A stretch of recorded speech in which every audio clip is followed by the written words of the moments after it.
اعوذ باللہ من الشیطان الرجیم بسم اللہ الرحمن الرحیم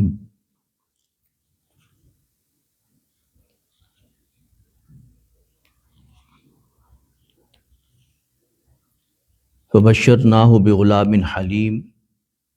فلما بلغ معه السعی قال یا بنی انی ارى فی المنام انی اذبحک فانظر ماذا ترى قال یا ابت افعل ما تؤمر ستجدنی ان شاء اللہ من الصابرین فلما اسلما وتلہ للجبین ونادیناہ ان یا ابراہیم قد صدقت الرؤیا انا کذالک نجزی المحسنین ان ھذا لہو البلاء المبین وفدیناہ بذبح عظیم وترکنا علیہ فی الآخرین سلام علی ابراہیم کذالک نجزی المحسنین انہ من عبادنا المؤمنین۔ صدق اللہ العلی العظیم وبلغنا رسولہ النبی الکریم ونحن علی ذلک لمن الشاہدین والشاکرین والحمد للہ رب العالمین۔ ان اللہ وملائکتہ یصلون علی النبی یا ایہا الذین آمنوا صلوا علیہ وسلموا تسلیما۔ اللہم صل وسلم علی سیدنا و مولانا محمد وعلی آل سیدنا و مولانا محمد وبارک وسلم وصلوا علیہ۔ محترم مکرم محتشم حاضرین سامعین،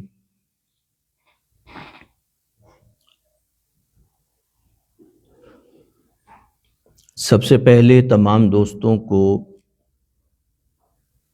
عید الاضحیٰ کی مبارک ہو، اور جن دوستوں نے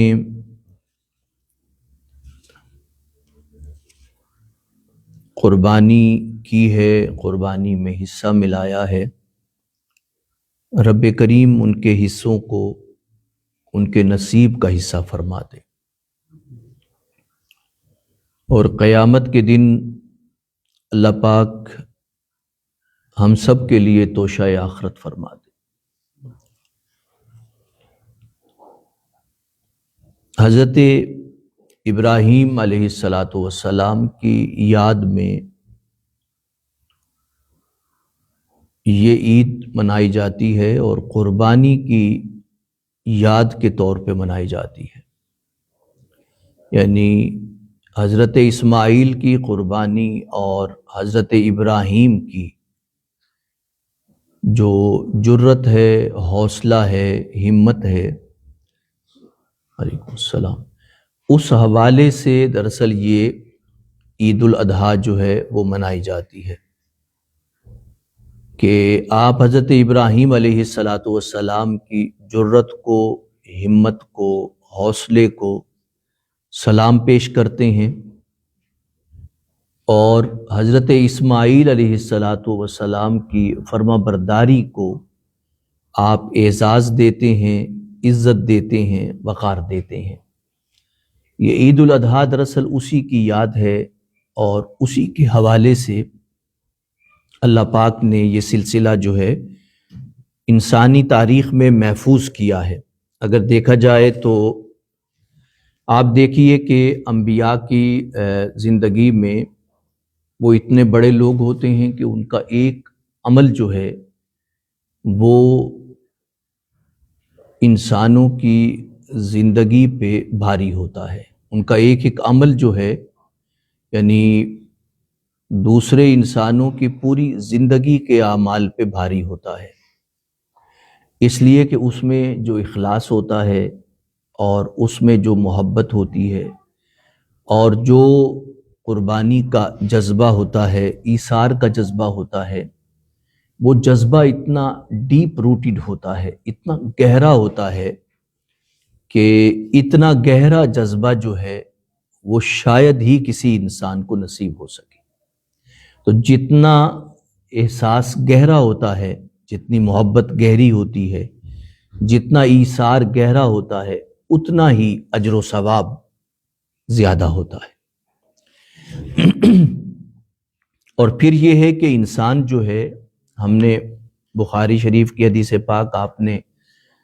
سنی ہوگی اور پڑھی بھی ہوگی، آپ کی نظر سے گزری ہوگی کہ اس میں 3 لوگ جو ہیں وہ اپنی اعمال کے حوالے سے، جب غار کا دروازہ بند ہو گیا تو اعمال کے حوالے سے لوگوں نے کہا، دعا کی کہ پروردگار اگر تیری بارگاہ میں میرا یہ عمل قبول ہے تو پروردگار اس مشکل سے ہمیں نجات عطا فرما۔ اب ایک یہ تھا کہ ایک شخص نے مدتوں ایک شخص کی امانت کو سنبھال کے رکھا، مدتوں سنبھال کے رکھنے والے نے کہا پروردگار میں نے اس کا حق نہیں مارا، وہ جب آیا تو اس کا جو آگے ریوڑ بنا ہوا تھا 1-2 بکریوں سے، تو میں نے وہ ریوڑ بھی اس کے حوالے کر دیا۔ ایک نے کہا کہ میں عزت اور قابو پا گیا تھا کہ میں کسی کی عصمت دری کر دوں، لیکن بس تیرے خوف کی بنا پر میں نے اپنی عزت بھی بچائی اور اس کی عزت بھی رہنے دی۔ اسی طرح والدین کے حوالے سے اس نے کہا کہ میں گھر پہنچا تو والدین سو چکے تھے، اور سوئے ہوئے والدین جو ہیں میں نے یہ گوارا نہیں کیا کہ وہ دودھ اپنے والدین سے پہلے پی لے میں یا میری اولاد، تو میں نے اس رات بھوک میں گزاری اور والدین کی وجہ سے گزاری کہ وہ سو گئے تھے۔ تو پروردگار تجھے یہ اعمال، تینوں نے کہا کہ یہ اعمال پسند ہیں، تو اے اللہ تو ان کے بدلے میں ہمیں مشکل سے نجات عطا فرما۔ مقصد کہنے کا یہ ہے کہ اعمال انسان اپنے وسیلے کے طور پہ پیش کرتا ہے، اور یہ پیش کرتا ہے پروردگار کی میں، اس میں تفاخر نہیں ہوتا یا تکبر نہیں ہوتا، بلکہ اس میں عاجزی ہوتی ہے، انکساری ہوتی ہے کہ پروردگار یہ خالصتاً تیری ذات کے لیے تھا، اور جب عمل اللہ کی ذات کے لیے ہوتا ہے اس کا جو صلہ ہوتا ہے وہ اور ہوتا ہے اور طرح ملتا ہے۔ تو قرآن مجید اس بات کو بیان کرتا ہے کہ انبیاء کرام کے اعمال کو اگر آپ دیکھیں تو حیران کن حد تک اس میں جو اخلاص ہے، للہیت ہے، اور اس کے کرنے میں جو جذبہ ہے، جو احساس ہے، وہ جذبہ آپ دیکھ سکتے ہیں۔ قرآن مجید اسے بیان کرتا ہے کہ حضرت ابراہیم اور حضرت اسماعیل کی جو گفتگو ہے باہمی،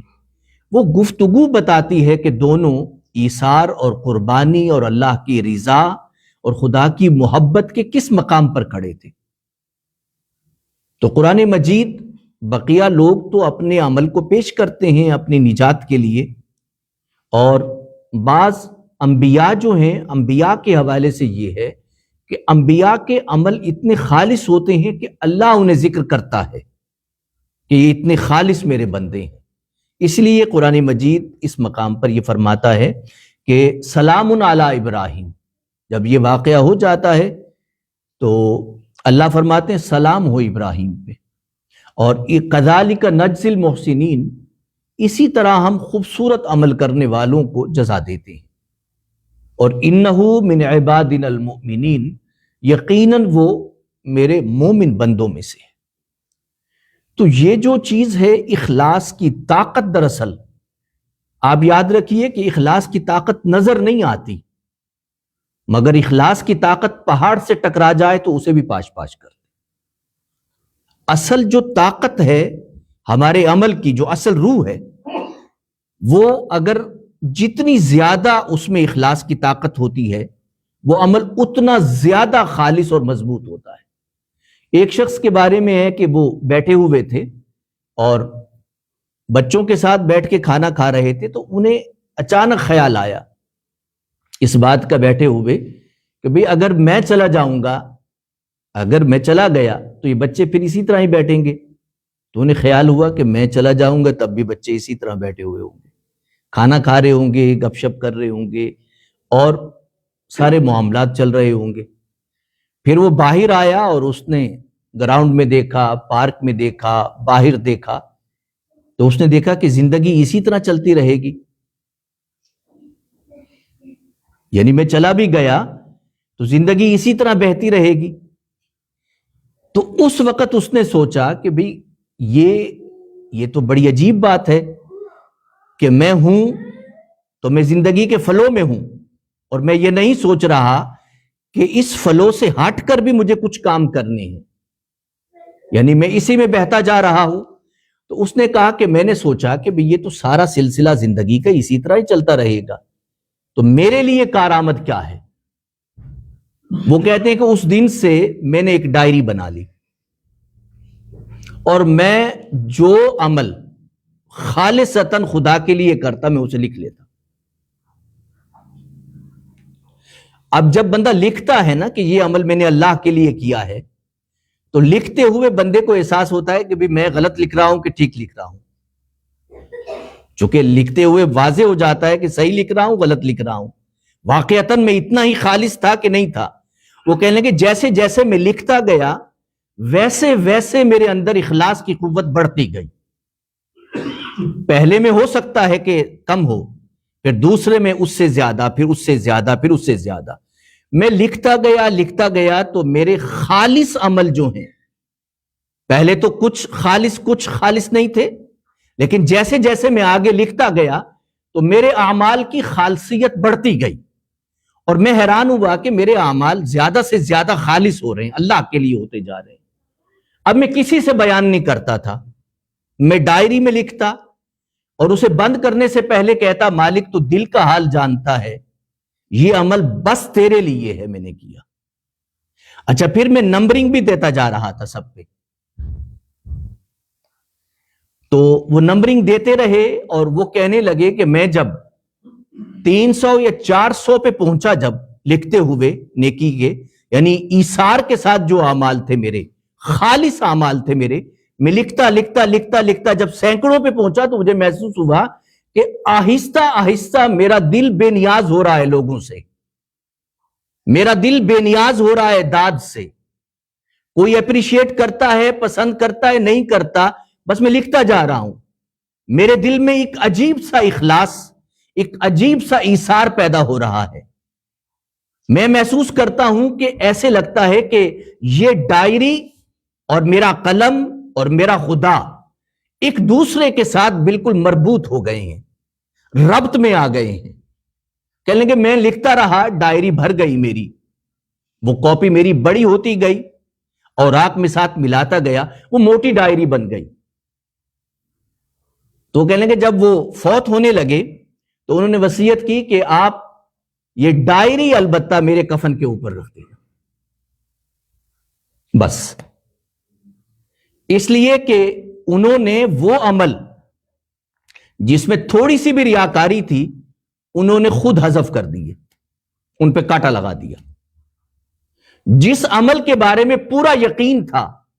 کہ یہ خالصتاً اللہ کے لیے کیا ہے، وہ فہرست میں باقی رہے. تو انہوں نے اپنے بچوں سے، اپنی اولاد سے، اپنے دوستوں سے کہا کہ یہ جو ڈائری ہے،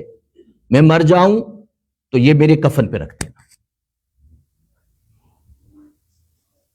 تو بچوں نے پوچھا یہ کیا، یہ ڈائری کیوں؟ تو فرمانے لگے یہ میرا اور میرے رب کا معاملہ ہے، یہ میرا اور میرے رب کا معاملہ ہے. میں چاہتا ہوں یہ بات، اگرچہ اس کی میرے رب کو ضرورت نہیں ہے، میرے رب کو ضرورت نہیں ہے اس بات کی کہ میں ڈائری لکھتا یا وہ کرتا، لیکن مجھے ضرورت تھی اس بات کی، اس لیے کہ میں نے محسوس کیا ہے کہ میں جب لکھتا گیا ہوں تو مجھے محسوس ہوا کہ میں نے کسی کی خاطر تو نہیں کیا، کسی اور کی خاطر تو نہیں کیا، کوئی نمود و نمائش کی خاطر نہیں کیا، کہیں دل میں کوئی اور احساس یا جذبہ تو نہیں پیدا ہوا. تو میں نے محسوس کیا کہ یہ خالصتاً اپنے رب کے لیے کیا ہے.